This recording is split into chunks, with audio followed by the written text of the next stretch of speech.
If you like to laugh, and who doesn't, then you've come to the right place. Welcome to My Funny House with the Powell brothers. Frank Powell is a real estate broker who was born and raised in San Diego, along with Frank's brother Mark, a real estate broker who also lives in San Diego. Each week, the Powell brothers bring in a special guest comedian to share hilarious real estate stories so you can learn what can go really right and what can go really wrong with home improvements and home ownership.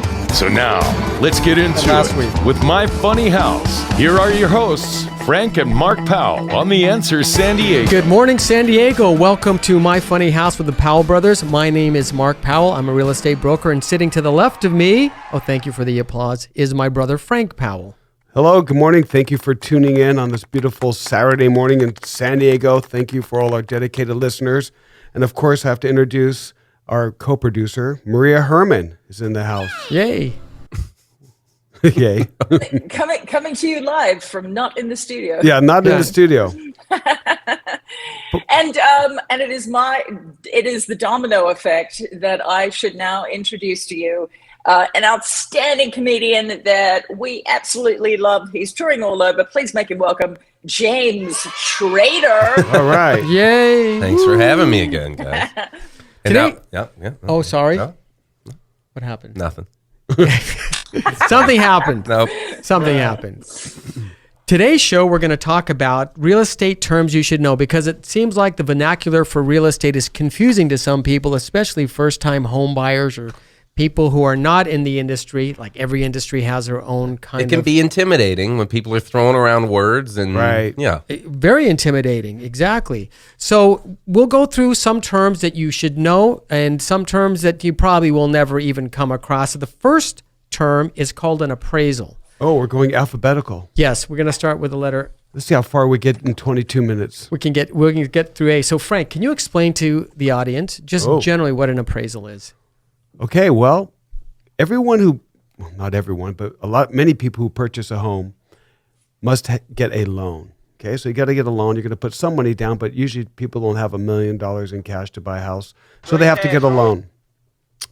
Part of the lender, the person who's giving you the loan, the bank, needs to make sure their investment is solid, so they send out what's called an appraiser. Mm-hmm. An appraiser is a person who has an opinion on the value of property. So he goes out to the house and he looks at, things that have sold in the last 6 months, what's going on in that area, what the trend is it going up, is it going down? And they write a formal appraised value on the property. And that way the lender can decide whether or not they're going to give the loan. Well, what happens if the appraisal comes back too low? If the price offered is more than the appraised value? Well, then the buyer has two things. He can either ask, hey, will you reduce the cost of this house to the appraised value? Or if they say no, let's say it's $50,000 off. Let's say you're buying a house for $800 and it came back at $750 value. The buyers will have to come up with the $50,000 cash because the lenders are only going to lend the $750. Okay. So there's ways around that strategic ways. I have a question. Yes. I have a question. I want to know who's appraising the appraisers. This... Yeah. We have an answer to that. Yeah. Yes. Sometimes, yes, because it is true. Sometimes you get an appraisal report and they'll say it's an opinion of value, and the buyers, if it's not, or the sellers, may contest that appraisal report and ask it to be redone or looked at by somebody Like they else. could go get their own appraisal? Correct. Okay. Yeah. Yes. You can get your own appraisal, but the problem is when you get your own independent appraisal, it's not part of the bank. So the bank wants to use their appraiser because it's in-house. So they rely on their appraisers that they hire. However, if you provide information that would somehow justify the appraised value, you can provide that information. And sometimes they do switch the value. Yeah, for example, very rarely, though. If you have a steady flow of houses going for $1 million a neighborhood, then somebody puts $1.2 million, they're going to say, hey, this is $200,000 off. However, if you look at what's happening with the prices, the realtor actually sets the appraiser, or the buyer set the appraiser because they want to pay that much for it, and that's how it goes up. Right. It has to go up. Is it in the bank's best interest for the houses to be at a higher value? Because then they get to loan more money? Well, actually...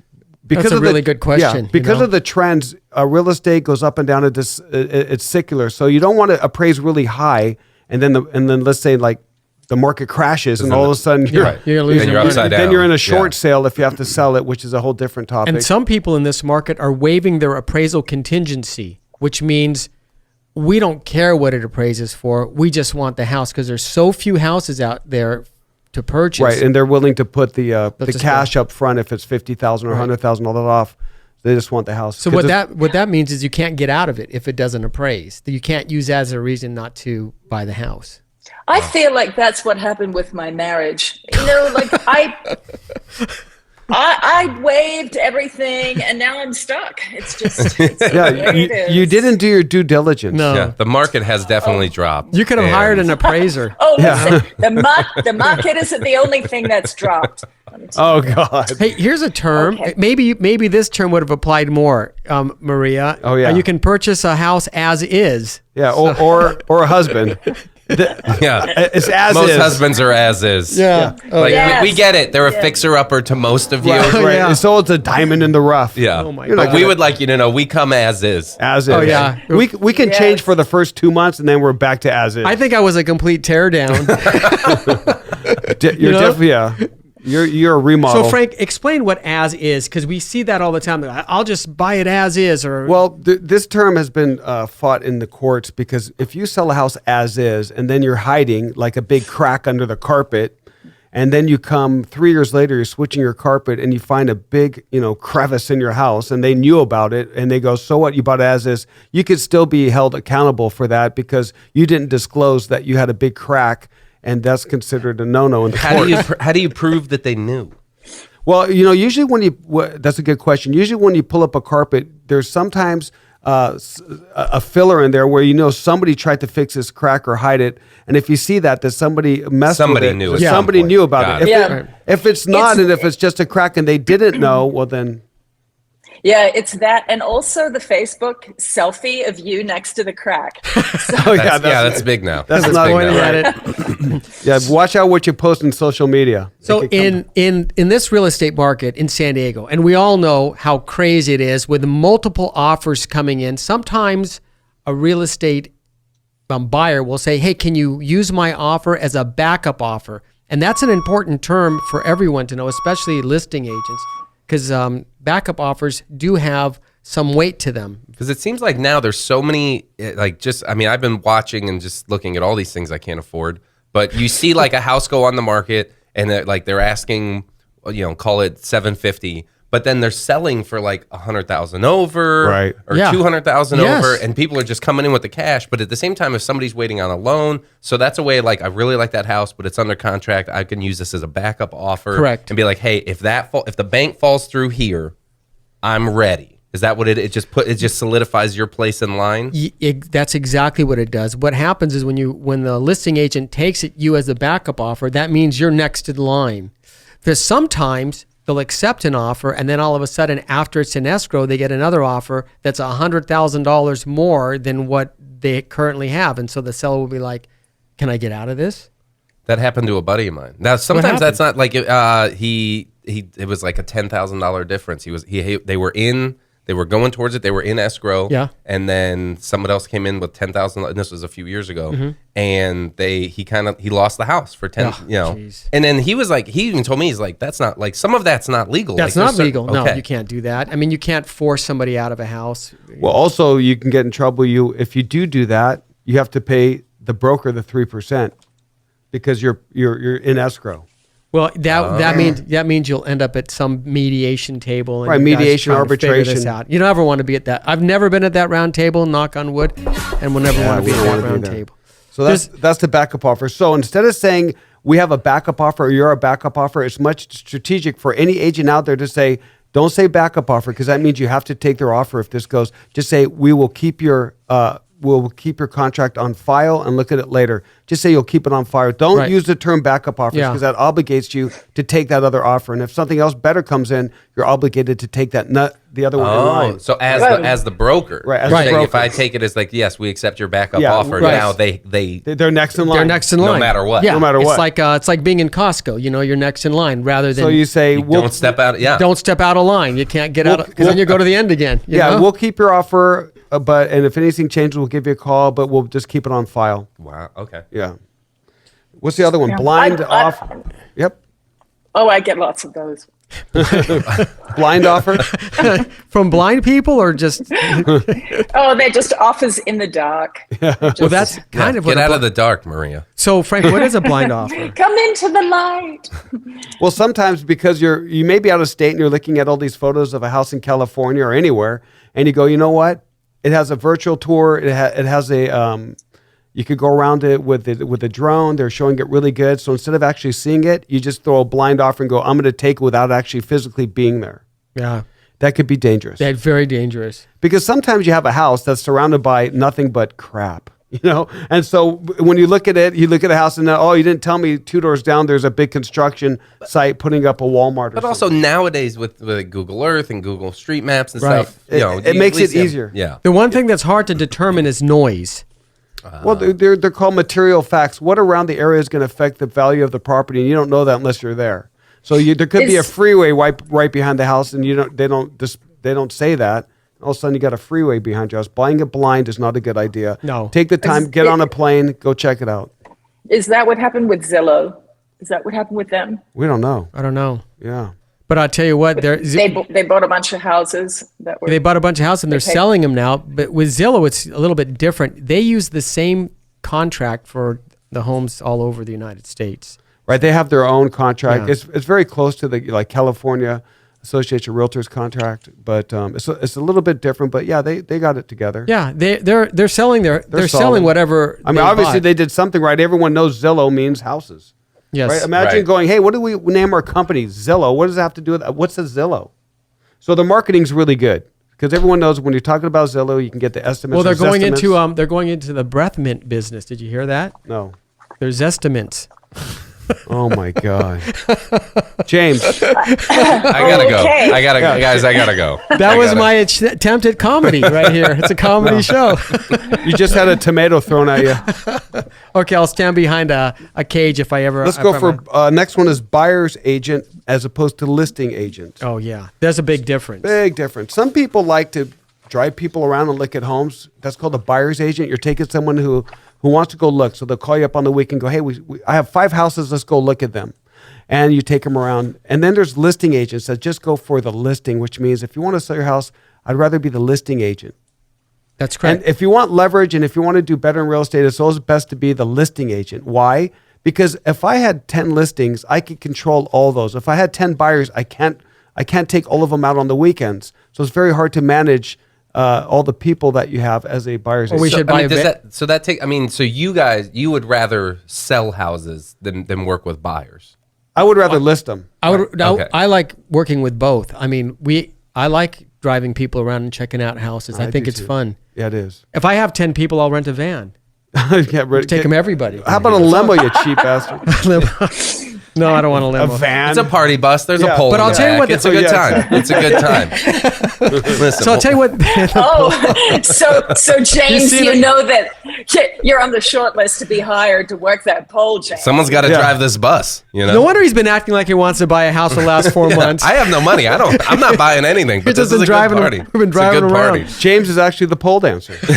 So here's what we have, though. There's another difference between a listing agent and a buyer's agent. With a listing agent, you have a contract. You have a listing agreement, which is binding. I'm going to sell your house. With a buyer's agent, many realtors do not put their clients in something called a buyer-broker agreement. Because what can happen is your buyer can go to an open house without you. It's like, you drove them around for a month and a half every weekend. Look at these 5 houses, and then all of a sudden they just drive past this house with an open house sign. Yep. Go inside. Yep. And you're out of the deal. You're done. You just got dumped, Yeah. And then you get the phone call. Hey, you won't believe what happened. We found a house. Great. Okay, where is it? I'll put the offer in. Oh, we already put an offer in with the. I'm calling you from the house. We're so excited. Oh God, that's aren't the you worst happy call for me? Yeah, no problem. Got to establish a rapport. Maybe don't make them sign a buyer broker, but I would advise people to do that. Mm-hmm. But you got to tell your buyers, listen, I'm going to take you out. I'm going to do everything for you. And unless I'm doing something wrong, we're actually firing me. Please, represent me and you together if you're at an open house. Right. Let me be the agent because it's probably more beneficial for me to represent. Okay. So the next one is conditions, covenants, conditions, and restrictions, commonly known as CC&Rs. So CC&Rs are what? Oh. Are in every neighborhood. Yes. So they're not like HOAs. HOAs is different than CC&Rs. So covenants, conditions, and restrictions apply to every neighborhood. A covenant, just like the Bible, is a written agreement where you have to do it. Okay? Biblical. Yeah, Yeah, biblical. Wonder what the first house that was ever sold back in the Thou biblical shalt times. not sell a house the as cave. is. Rose. They had to disclose. It was a whole thing. Yeah, the cavemen were out there. This one's better for fire. Okay. Conditions are what you have to do. There's certain conditions of the house. For example, if you have, you can't have a rusty truck out there. You can't do commercial things in your garage. Right. There's certain conditions. You can't have a. So do every neighborhoods have CC&Rs? Every neighborhood. Yeah. And what's the difference between CC&Rs and an HOA, though? Well, the CC&Rs are for every neighborhood. A HOA is a community established with the people that own the house creating a board of directors, and you have to go through them. And the HOAs also have CC&Rs. That's correct. HOAs is a little bit more restrictive in what you can do and can't do with your property. For example, the paint choice, or even the garage door, or how long you can leave your trash cans out in the street. No purple houses? No purple houses. Oh, geez. Have you ever seen those homes you drive through a neighborhood and just somebody has this bizarre... See, I love it though, because HOA is just I'm like, who are these people telling me? And I get it because most of them are in neighborhoods where all the houses were built at the same time. Exactly. They all look the same. Right. And I'm like, Cookie cutter. Yeah. Well, no sometimes thanks. it's those people who were in the house where the guy next door was fixing his car at 3 a.m. It has it on jacks. So there's common decency too. Well, I know, but I think that I saw a couple homes that had nice murals on them. You could paint a mural on your house. Oh, yeah. Yeah. Well, HOAs, it has been proven that HOAs do hold up the value of the property better than those who don't have HOAs because you know what to expect. Frank, it just depends on what you want. Here's a legal term that I want to go over because we have to punch through this alphabet. Right, we got to go quicker. What is due diligence? Well, it's just like due process of the law. You have due diligence. You have certain rights that you have when you buy a house. You have certain things that you could do, like get a home inspector. You could get, someone that puts an optic, scope down your sewer pipes to make sure they're not leaking.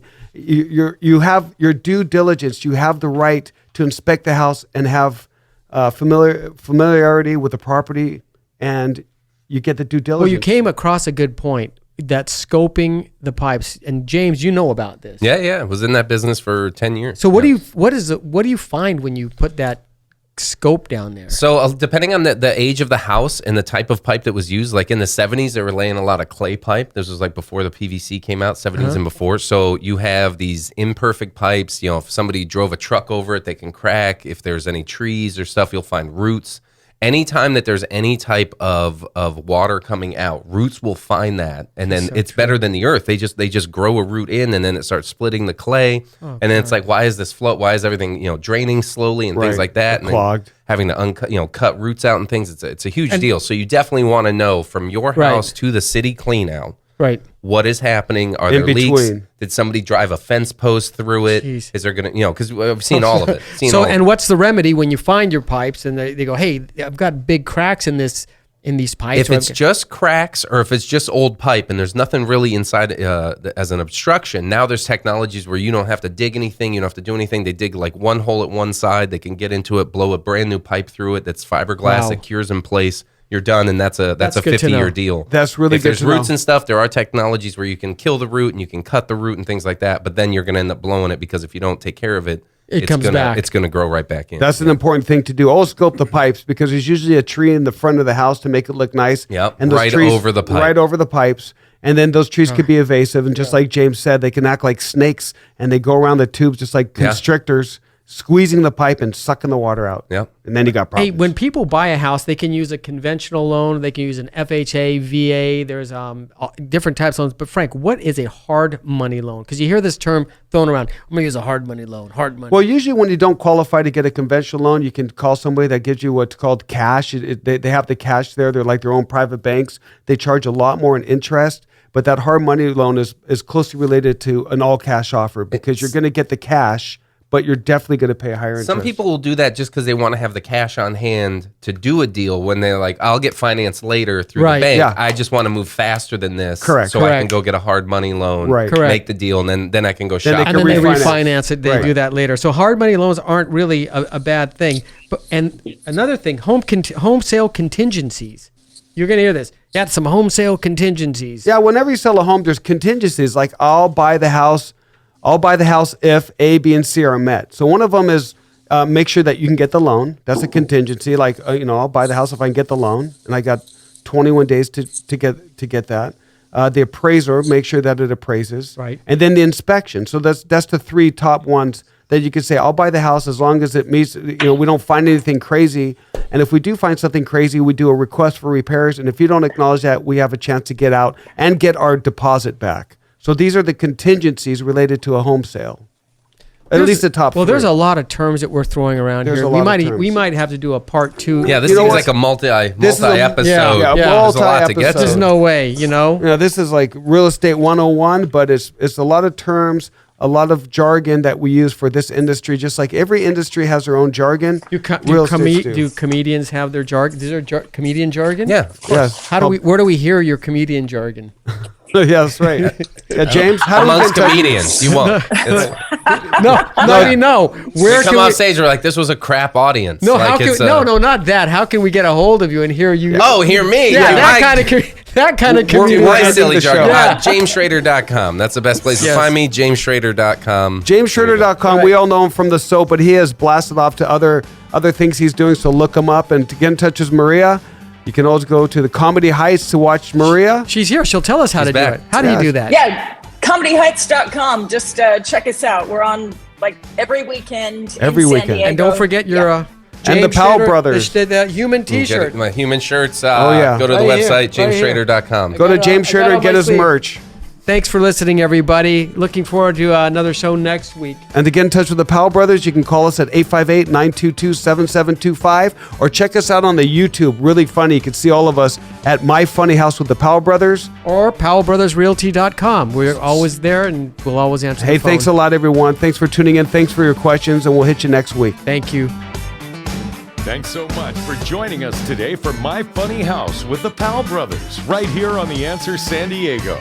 Join us next week as the Powell Brothers bring you more funny stories of what can go really right and what can go really wrong with home improvements and home ownership, and bring the laughs to you with yet another hilarious guest comedian. To find out more about the Powell Brothers, be sure to check out their website at PowellBrothersRealty.com, or you can visit MyFunnyHouse.com. Again, thanks for being with us, and we'll see you next week for My Funny House on The Answer San Diego.